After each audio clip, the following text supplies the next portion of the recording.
Okay, my name's Simon Lawrence. I work for an awesome company called DisplayLink, who are a fabulous semiconductor company based in Cambridge here in the UK. And we are working on solutions for docking over USB and wireless VR, which is very exciting.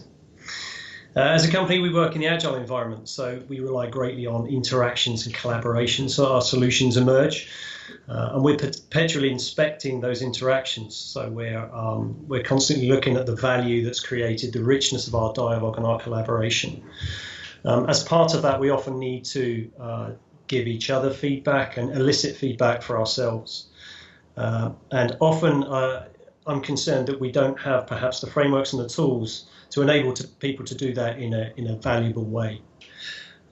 Feedback is often described as a gift. You hear that quote, feedback is a gift. I think gifts, the word gift can have two meanings. It can mean that which is given, and then in ancient Germanic languages, it can also mean poison. And I think in some cases, both translations are true.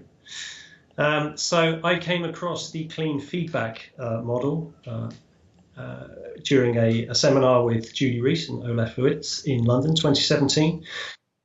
Really struck by the kind of simplicity of the model, but also the obvious value that it provided as well.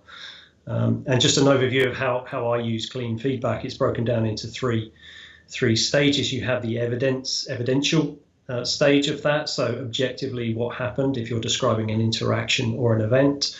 The perception side, so what's my perception of those events, my inference, and then the impact. What's the impact to me? What's the impact to the scenario?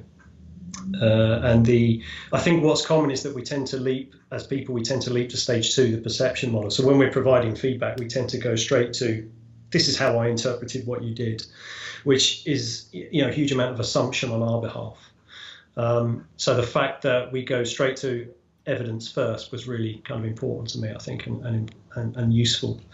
For me, for stages 2 and 3 is that I represent on behalf of myself, not on behalf of others. I think that's key as well. And here we have our kind of get out clause against misrepresentation. So we've stated the evidence up front, and then we've made it clear that the next stage is our perception, our inference of what that's about.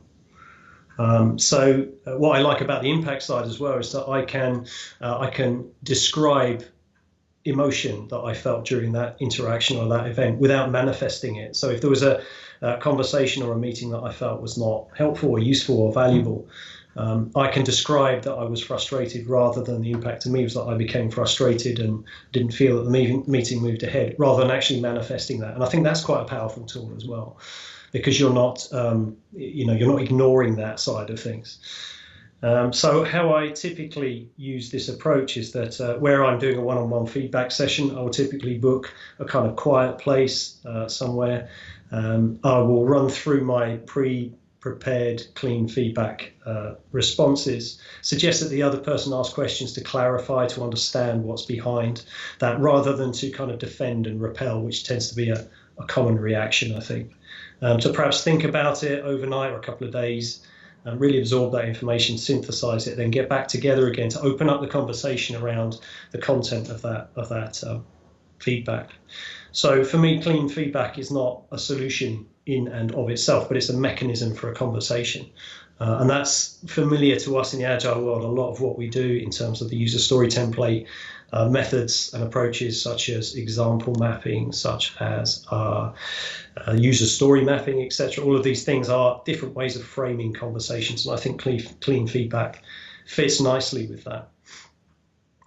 I've found the clean feedback model particularly useful in conversations where the stakes are high. So where I've had to give perhaps slightly contentious feedback to someone, or in a situation where I'm giving feedback and a poorly thought out word on my behalf could have a significant impact on that person or the relationship between me and that person.